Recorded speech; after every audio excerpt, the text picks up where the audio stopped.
Құрметті ұстаздар, бүгін сіздерді жасанды интеллектке негізделген Казмат платформасымен таныстырғым келеді.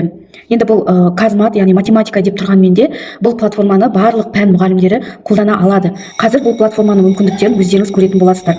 Енді Google-дың кез келген іздеу жолағына Казмат деп жазып, мынандай бірінші шығып тұрған мына белгіге өтесіздер.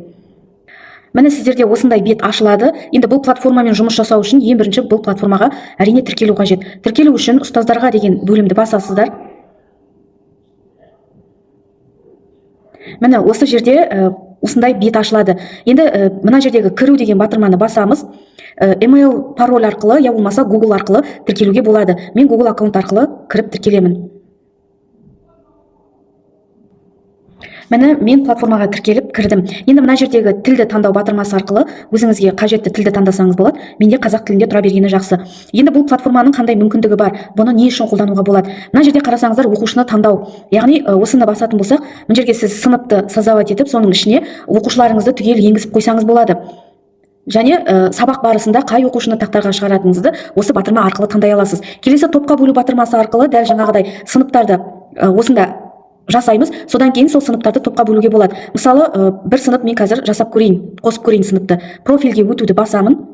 Содан кейін сыныптарым дегенге барам. Сынып құру. Енді мына жерге сыныптағы оқушылардың тізімін жазамын.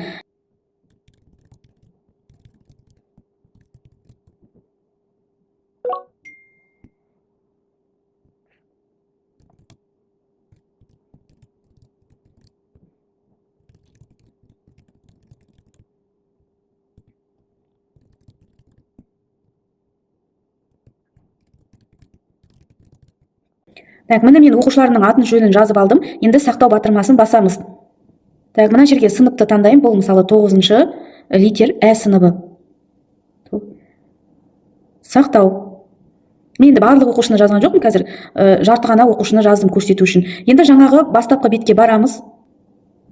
Басты бетке барып, енді мысалы оқушыны таңдау батырмасын басып көрейік.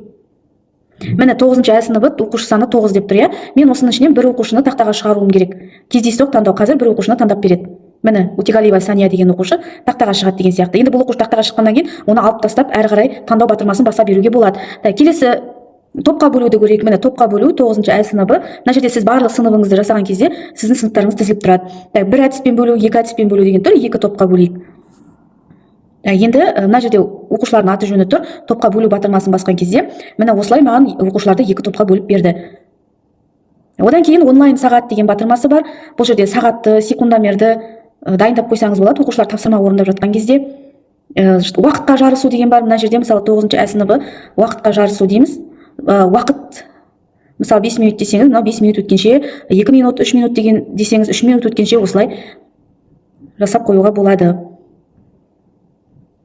Сосын мен сіздерге көрсеткім келіп тұрған таймер бар, рейтинг бар, әрбір оқушы шығаратын. Мына жерде сөз жұмбақ құрастыруға болады, тарсия пазлын құрастыруға болады. Мына жерде сұрақ, жауап енгізесіз. Сол кезде ол сізге тарсияны құрастырып беретін болады. Топтарға жаттығу, тест тексеру, яғни бірнеше мүмкіндігі бар.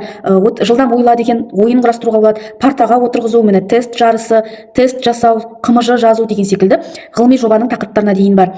Міне осындай рефлексия бар, сайт жасау, жұмыс парағын жасау, мүмкіндіктері өте көп. Кез келген пән мұғалімі осы платформаның ішіндегі мүмкіндіктерді пайдаланса болады. Назарларыңызға рахмет.